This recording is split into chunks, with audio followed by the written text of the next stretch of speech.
Korean sesame grilled ribeyes. This is an Asian barbecue treasure. Plate burying two-back T-bones. A steak that explodes with flavor. And a sizzling Argentinian filet mignon with chimichurri sauce. A global adventure with an all-American favorite, steak. I'm Steven Raichlen, and from the Tubac Golf Resort in southern Arizona, it's time to grill.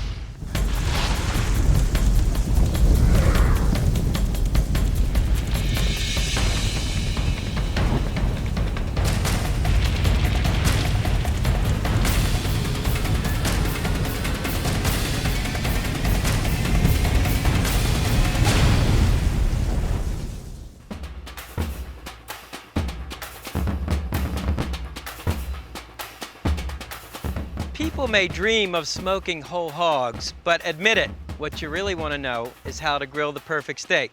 Well, today I'm going to show you the secret of picking the right cut, applying the right rub, and setting up your grill.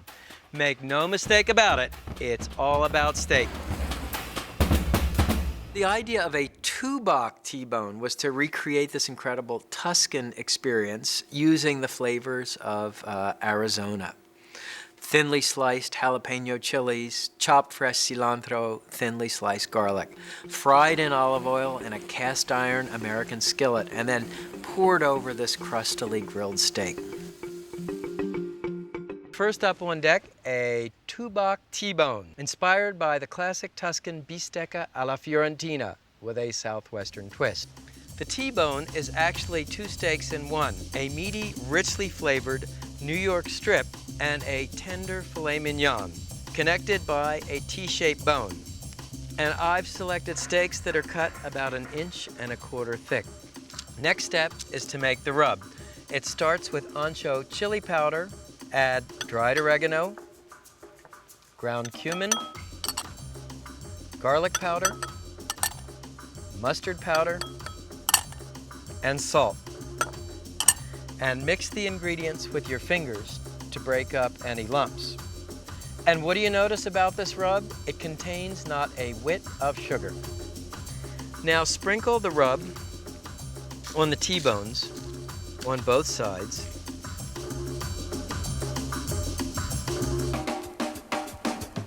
Steak brings out the inner caveman in all of us.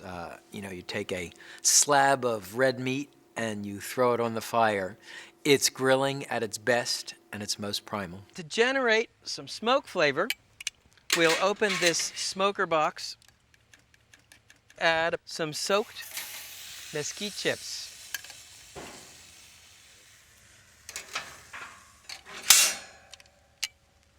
And as always, before putting the steaks on, brush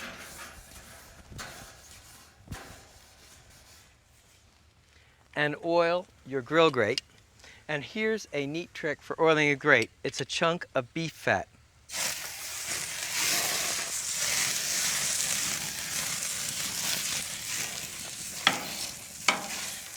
We're working over a very hot fire here, 1 Mississippi, ouch. That's what you need to sear in the grill marks. So put the steaks on the grill.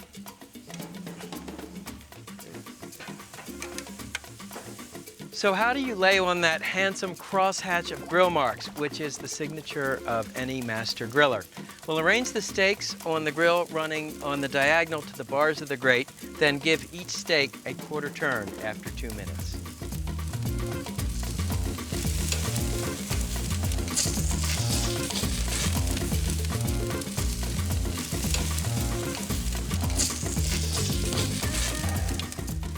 Now, another secret to grilling the perfect steak is to leave yourself a safety zone. Don't overcrowd the grill. That way, if you get bad flare-ups, you can move the steak to a calmer part of the grill. So after 4 minutes, turn the steaks and check out those grill marks.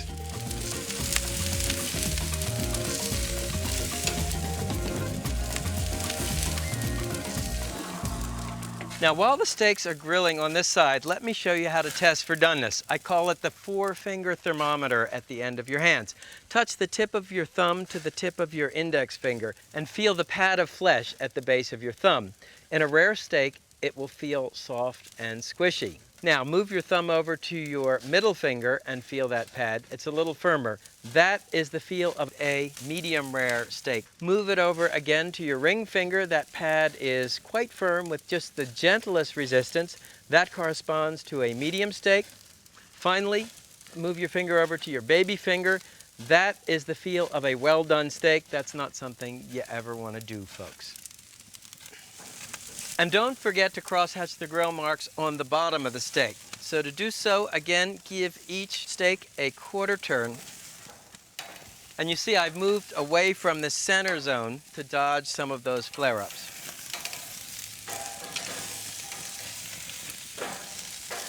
I cannot stress the importance enough of not overcrowding your grill.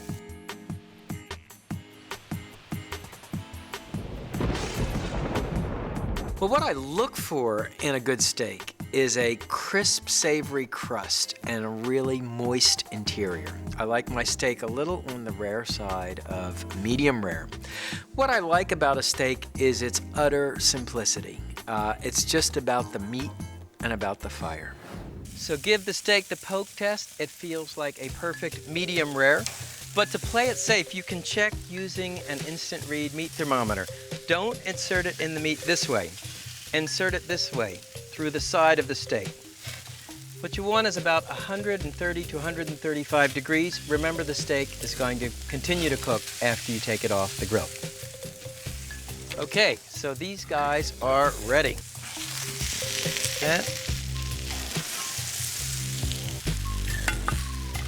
And man, does that look inviting.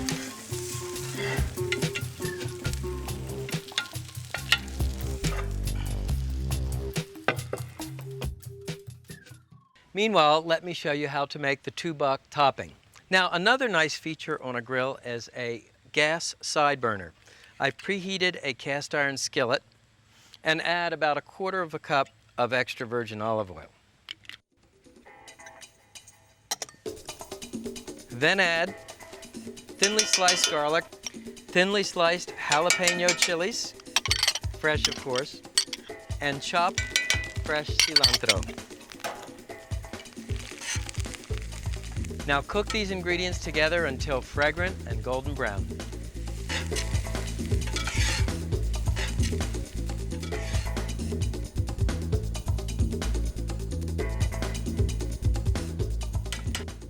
So with the steak, you can serve some grilled corn and grilled jalapeno chilies. And our Arizona Hellfire is ready. Pour the sizzling garlic and jalapenos over the T-bones.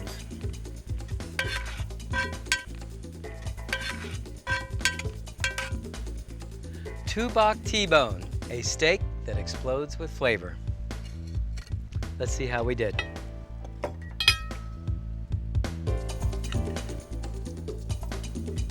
Beautiful medium rare.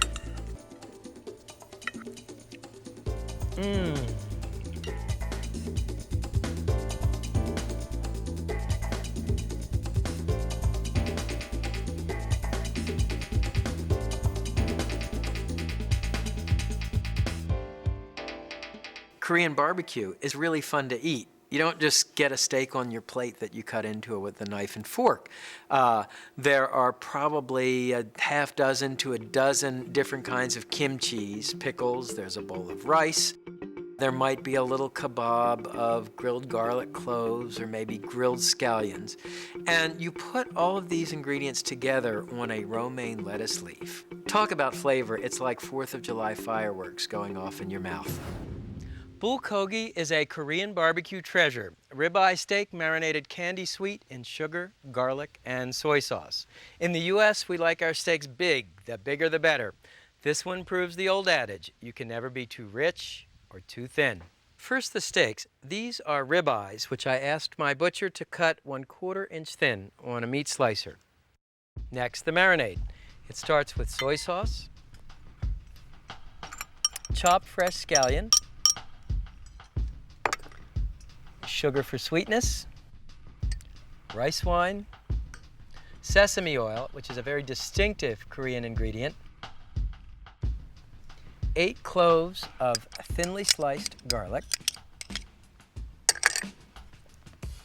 sesame seeds, and black pepper. Whisk the ingredients together until the sugar is dissolved.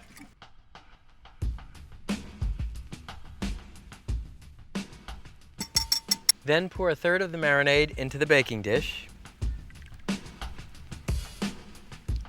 Arrange the steaks on top.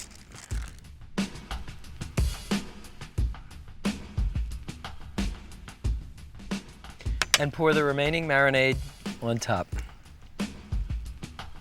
Because these steaks are so thin, they only need 1 to 2 hours for marinating. Please remember to marinate them in the refrigerator. And this is what the steaks look like when they're ready. Now, 2 more quick preparations, folks. First, the Asian pear dipping sauce.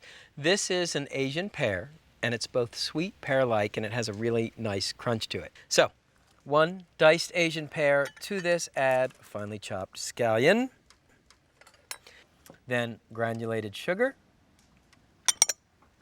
rice wine or sherry,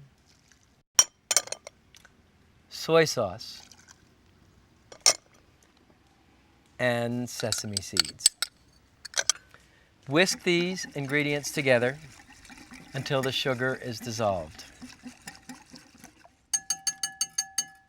And last of all, a couple of vegetables to throw on the grill. Trimmed scallions and garlic cloves skewered on a toothpick.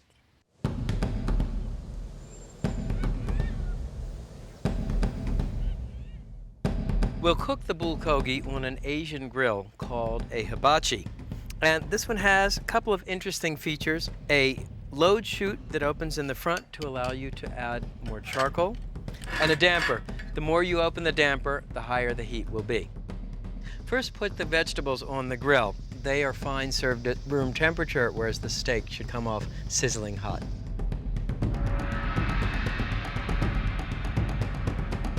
Next, put the steaks on the grill.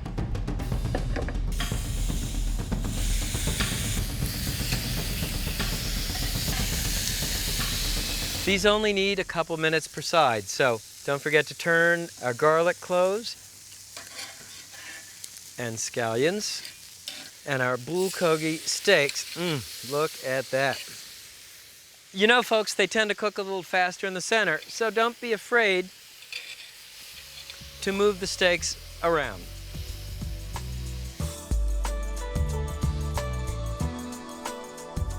The meat is cooked over hot coals, and in Korea they always use live charcoal. So what happens is you sort of caramelize the sugar and the soy sauce, and the meat acquires almost like a candy crispness. Now, another thing I like about Korean grilling is that it's a very healthy way to eat meat. All the bulgogi ingredients are done. First, take off the garlic and scallions.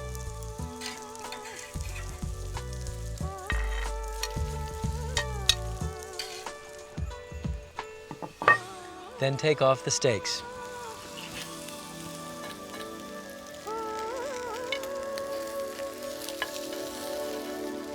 And here are the ribeyes. Now let me show you how to put this together. First, take a romaine lettuce leaf and spread it with Korean hot sauce. Then a clove of grilled garlic, a couple of grilled scallions. Grab a steak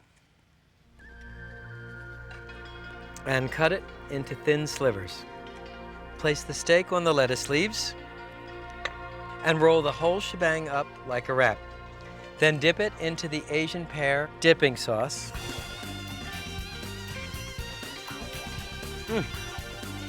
It's the steak version of health food.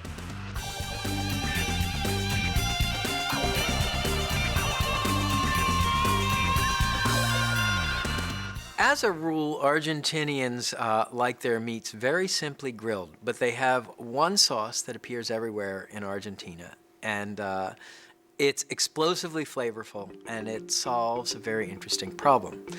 It's called chimichurri, and it's made by pureeing vampire-defying doses of garlic with chopped fresh parsley, olive oil, and red wine vinegar. Whenever Argentinians fire up the grill, you can be sure that steak will be on the menu. Here's the most tender steak of all, filet mignon. Today, it's prepared gaucho style with a double blast of flavor, a dry chimichurri rub, and a fresh chimichurri sauce. It's all about the beef on the Primal Grill. First up, the rub. Combine coarse sea salt, cracked or freshly ground black peppercorns, dried oregano, hot pepper flakes, and garlic powder. Mix the ingredients with your fingers, breaking up any lumps. Sprinkle the rub on the filet mignons on both sides.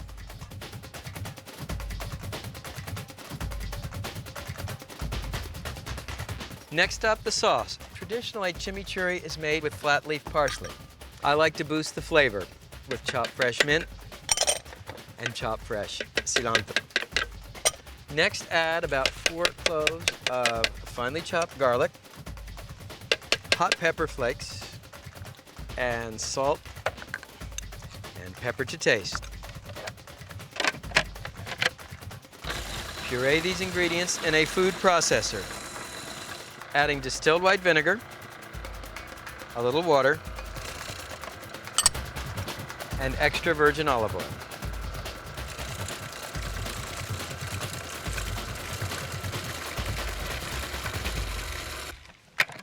Don't forget to taste the chimichurri for seasoning, adding salt and pepper to taste. That fresh mint is really nice. Now, let me show you 2 traditional vegetable accompaniments to Argentinian barbecue. The first is grilled eggplant. Start with eggplant slices cut about 1/2 inch thick.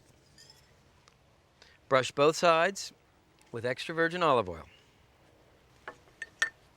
Season with salt,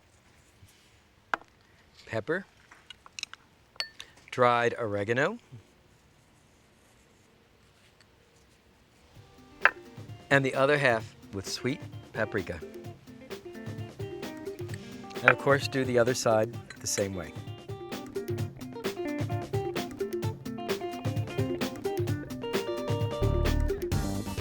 Finally, red bell peppers.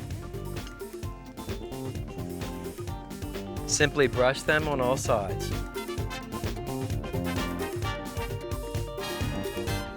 I have always grilled, and when I used to live in Boston, I would chip the ice off of my grill in February and go out and grill. But it wasn't really until I started doing research for my first barbecue book, and I started traveling around the world to see how people grilled in other countries, that I really came to appreciate the incredible versatility of grilling and broad range of flavors. Argentinians love to grill over wood, which brings me to this cool wood-burning grill.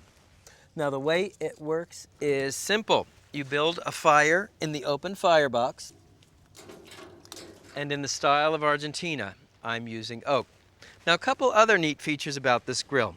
You control the heat by raising or lowering the grate using this flywheel.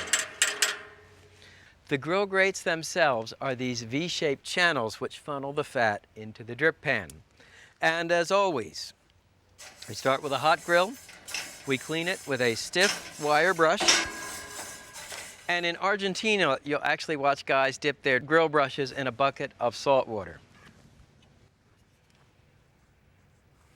Then, using an oiling cloth or a folded paper towel, oil the bars of the grate.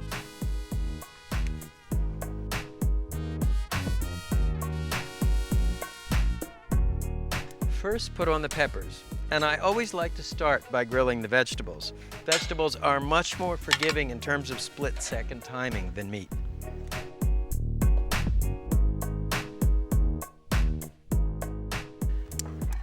Next, put on the eggplant.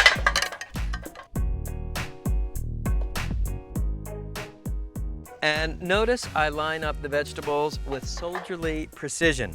Not only does this look more professional, it helps the vegetables cook more evenly.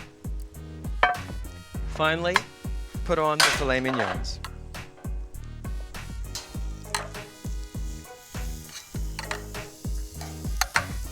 Cooking time for the steaks, about 4 minutes per side. It's funny, when I was growing up, my mother was the primary grill master in the family, and she was a very impetuous person. She was a ballet dancer. And when she made steak, she would light our grill with charcoal and gasoline. She'd take a thick steak, and it would spend about enough time on the grill for the outside to become charred black as coal, and the inside was just barely shy of mooing. It's a method called Pittsburgh Rare.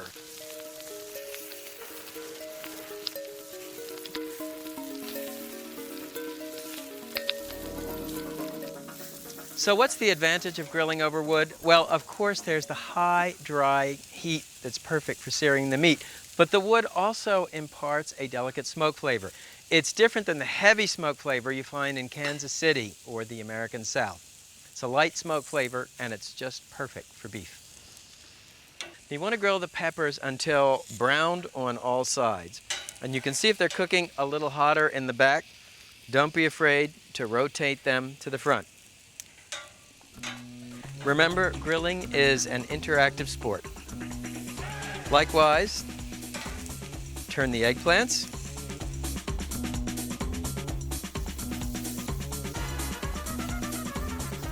When the filet mignons are browned on one side, turn them over and grill on the other. The aroma of the oak smoke is absolutely terrific.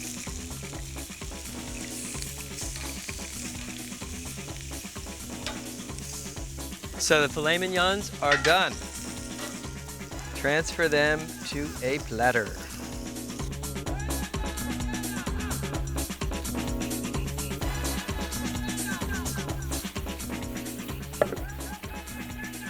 And now the vegetables.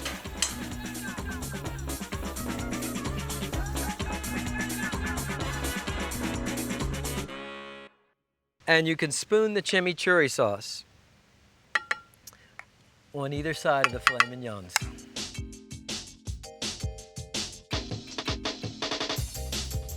Gaucho grilled filet mignons with chimichurri, grilled eggplant, and grilled peppers. It's an Argentinian tradition.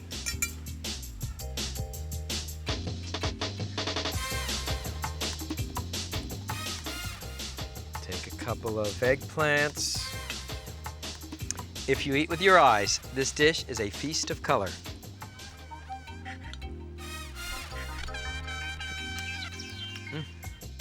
The meat is nice and rare, and you know what? The fresh herbs in the chimichurri sauce counteract the pungency of the garlic.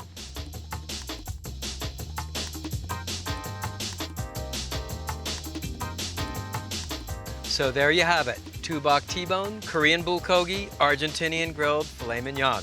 Now you know the secrets of grilling the perfect steak. See you next time.